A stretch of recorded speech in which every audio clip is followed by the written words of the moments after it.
Saya nggak yakin kalau itu hanya menguatkan motor dan foto itu.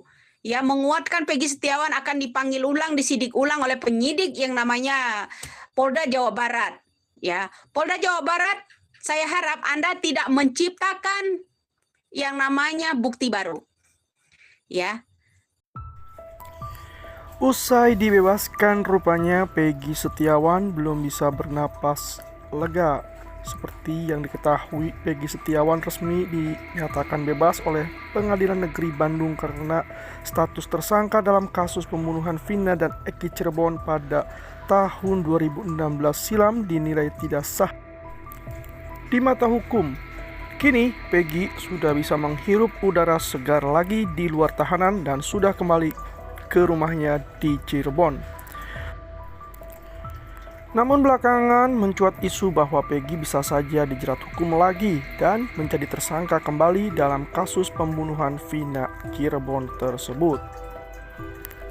Dan hal tersebut spontan menjadi pro dan kontra, karena hal itu dikatakan bisa terjadi apabila polisi melengkapi bukti-bukti yang ada dan cukup menjadikan Peggy tersangka lagi. Dibebaskannya Peggy Setiawan dari kasus Vina Cirebon tentunya disambut banyak orang. Pihak pengadilan diketahui telah membatalkan status Peggy sebagai tersangka kasus yang terjadi pada tahun 2016 tersebut. Pembebasan Peggy ini ditanggapi banyak orang, termasuk salah satunya pengacara kondang Hotman Paris yang menyatakan bahwa kemungkinan Peggy akan dipenjara lagi. Apa yang akan terjadi? Kemungkinan pertama, penyidik kembali memeriksa Peggy dengan mengikuti hukum acara pidana yang benar, yaitu memanggil sebagai saksi, kedua menetapkan sebagai tersangka, dan kemudian melimpahkan ke kejaksaan. Itu bisa dilaksanakan oleh penyidik dalam hitungan hari atau dalam hitungan minggu berikutnya. Kini Peggy Setiawan telah menghirup udara bebas. Namun pengacara ternama Hotman Paris menyebut masalahnya dalam kasus Vina Cirebon belum tuntas. Hotman Paris mengungkapkan bahwa Peggy masih berpotensi ditahan kembali oleh Polda Jawa Barat. Hotman Paris mengatakan kemungkinan penyidik dapat kembali memeriksa Peggy dengan mengikuti hukum acara pidana yang benar, yaitu memanggil sebagai saksi hingga menetapkan sebagai tersangka. Hotman Paris kemudian meminta masyarakat memahami bahwa Peggy Setiawan belum bebas sepenuhnya dan mengingatkan Peggy untuk tidak terlalu berlebihan merayakan kebebasan. Meskipun begitu, Hotman Paris menegaskan bahwa ia berbicara berdasarkan hukum acara yang kemungkinan dapat terjadi. Bukan berarti ia ingin hal ini benar-benar terjadi. Ada komentar, 1000 kali pun penyidik memeriksa Peggy dengan hukum acara pidana yang benar. Kalau kita lihat dari wajah Peggy, dia bukan pelakunya. Ya bebas selamanya. Udah tenang aja bang, Peggy Setiawan tidak bisa jadi tersangka selagi CCTV ponsel yang 2016 terus DNA gak bisa dibuka. Bisa-bisa yang di dalam penjara bebas semua. Komentar netizen yang lain, Pak Susno barusan bicara di Tribun, Peggy gak akan bisa diperiksa lagi, dia udah bebas murni. Netizen yang lain menambahkan, cincin boleh berlian tapi hati belum tentu seindah berlian. Peggy kan bukan DPO, Peggy kan salah tangkap. Hotman paham gak sih? Jangan takut-takuti rakyat kecil, kami rakyat bersatu. Hotman debat aja langsung sama pengacara Peggy, jangan kuar-kuar di medsos. Kalau Peggy dipanggil lagi oleh penyidik, perang dunia ketiga akan terjadi. Dipanggil lagi kalau penyidik mempunyai bukti yang kuat dan unsur pidananya kuat. Ya kalau pihak penyidik tidak bisa membuktikan, ya gak dipanggil lagi. Mau ngapain juga. Dalam sidang peradilan, hakim menyatakan Peggy tidak bersalah dan dibebaskan, dan penyidik disuruh menghentikan penyidikan terhadap Peggy. Ya benar, berarti dalangnya ruwet, ada kemungkinan hasil karya Hotman, ucap netizen yang lain. Saya khawatir ini penyidik Jawa Barat akan menciptakan bukti baru. Ini ciptaan loh, bukan berdasarkan yang namanya bukti asli. Ya ciptaan. Artinya mereka memaksakan ya, memaksa seseorang untuk menjadi tersangka. Sementara Kang Deddy Mulyadi meminta agar kita semua jangan berfokus untuk mencari ketiga DPO.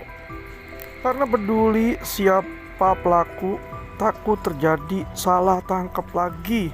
Pemahaman ketiga DPO itu fiktif guys, cuman karya ilmiah dari Sudirman, ucap Kang Deddy Mulyadi baru-baru ini. Ada komentar, kuncinya ya Sudirman, Aep, Mel, Eki, Rudiana, tarik Kang. Yang saya tangkap dari Kang Deddy ngomong seperti itu seolah-olah tidak ada lagi pelaku. Kok ngomongnya anak si Cecep segala? Atau jangan-jangan netizen yang lain menambahkan, Kang Deddy Mulyadi mau menyelamatkan yang 7 orang lagi. Itu maksud Kang Deddy Mulyadi. Kita terus Kang Deddy Mulyadi mau nolong yang 7 orang, kasihan banget. Strategi Kang Deddy betul, mau ambil ikan tapi jangan sampai airnya keruh. Yang 3 DPO biarin itu urusan si keluarganya Vina sama pengacaranya, kita fokus ke 7 pidana. Netizen yang lain menambahkan, betul jangan fokus kepada 3 DPO, fokus yang ke-7 orang yang di sel. Lebih baik almarhum gak dapet keadilan daripada memenjarakan orang yang gak bersalah. Kang Deddy sudah menemukan jalur ceritanya, karena dengan pendekatan nyata saya yakin dengan turun tangan Kang Deddy akan terbuka gerbang kasus ini. Bukan menjadi karya ilmiah itu, menjadi putusan hukum. Jadi putusan hukum terhadap 3 DPO ini sampai kiamat nggak akan ketemu. Saya katakan sampai kiamat nggak akan ketemu. Nanti akan banyak korban Dani, korban Andi, korban Peggy, termasuk Cecep yang di Cianjur. Jangan lagi, gitu loh. Karena itu Sudirman. Jadi Sudirman itu apa yang ada di kepalanya disebutin. Kira-kira teman kamu siapa saja? Untung Sudirman cuma sebut 3. Rasman Nasution sendiri akan melaporkan Hakim Tunggal Eman Sulaiman ke Komisi Yudisial, bahkan ke pengawas Mahkamah Agung.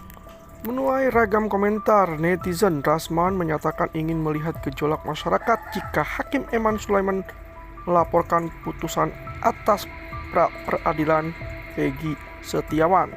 Jika ada pengacara yang menyatakan bahwa Hakim Eman Sulaiman dilaporkan seluruh rakyat akan bergejolak, saya mau lihat gejolak seperti apa, ucap Rasman. Beberapa tim akan melakukan perlawanan dan melaporkan Hakim Eman Sulaiman. Rasman menilai jika nantinya masyarakat bergejolak, maka akan ada upaya provokasi yang dibangun pada kasus ini. Ia juga memberikan pesan kepada Polda Jawa Barat untuk membuat laporan ke Badan Pengawas Mahkamah Agung terkait putusan hakim soal DPO. Rasman juga meminta Polda Jawa Barat untuk mengajukan judicial review ke Mahkamah Konstitusi terkait putusan pra-peradilan tersebut. Rasman menilai putusan sidang pra-peradilan Peggy Setiawan tidak menyelesaikan masalah dalam kasus pembunuhan Vina Cirebon. Saya, Dr. Gideon, Saudara Kadidan, menyapa Bapak Ibu dan Saudara kasih. Nah Bapak Ibu, kita dengar ya pernyataan dari Bang Rasman ini. Aduh, Bang Rasman, jangan sampai hanya menggunakan satu sisi permapat tahun 2016 tadi. Terkait putusan hakim, nih Bang Rasman ya, sudah ada dalam Undang-Undang nomor 48 tahun 2009. Di pasal 5 ayat 1 menjelaskan ajas ya, tentang ajas penyelenggaraan kekuasaan kehakiman. Itu artinya ajas bagaimana hakim ingin memutuskan. Di pasal 5 ayat 1 itu berkata, hakim dan hakim Mahkamah Konstitusi menggali dan juga wajib mengikuti dan memahami nilai-nilai yang berkembang. Bahkan imbas dari salah tangkapnya Peggy Setiawan, Polda Jawa Barat baru-baru ini ditegur oleh Ma'ruf Amin. Wakil Presiden Republik Indonesia ini mendesak cari 3 DPO. Ada komentar, malu sampai Taiwan, Wakil Presiden sampai bersuara. Sampai lupa sekarang wakil presidennya siapa. Oh ini Bapak Wakil wakil baru tahu aku. Pada intinya lanjutkan 3 DPO kasus Vina, tangkap dan proses hukum, ucap netizen yang lain. Harusnya Kapolda mundur atau diberhentikan karena salah tangkap, ucap netizen yang lain. Sehat selalu buat Bapak Wakil Presiden. Ini baru solusi yang harus diungkap untuk keadilan sosial bagi seluruh rakyat Indonesia. Apa yang disebut oleh Pak Kapolri bahwa itu akan berlanjut, saya tidak tahu berlanjutnya seperti apa. Ya artinya prosesnya akan dilanjutkan, nggak tahu seperti apa. Saya setuju kalau memang belum tuntas. Berikut updatean dari netizen. Orang yang paling ketar-ketir setelah bebasnya Peggy Setiawan, di mana Peggy Setiawan baru-baru ini tantang Aep untuk bertemu dan berdebat. Emosi gara-gara kesaksian palsunya. Peggy Setiawan tantang Aep untuk buktikan kesaksiannya. Ada komentar, paling sudah lari ke Ukraina. Bisa jadi karena sudah bikin paspor dia. Komentar netizen menambahkan, lapor aja ke Bareskrim Polri, jangan ke Polda Jawa Barat karena masih diragukan. 3 minggu lalu aku lihat ambulans yang dipakai anak ini, tapi apa daya kehilangan jejak lewat Lampung, Cariu, Cikarang, Cibarusa. Tangkap Aep, masa nggak bisa ya? Kabarnya itu Aep sekarang jadi kanit kasat mata. Gua bilang apa, dari saksi bisa jadi tersangka kalau keterangannya palsu. Netizen plus 62 tahu tugas kalian apa sekarang? Kalau kamu laki-laki, gender, ada debat bersama, ketemu, kita atur waktu. Kamu jangan menyudutkan seseorang, jangan mematikan nama baik seseorang, dan jangan kamu mematikan masa depan seseorang. Kalau kamu gender, tunjukkan. Aep, kami akan laporkan ke Mabes Polri terkait keterangan palsu ini. Karena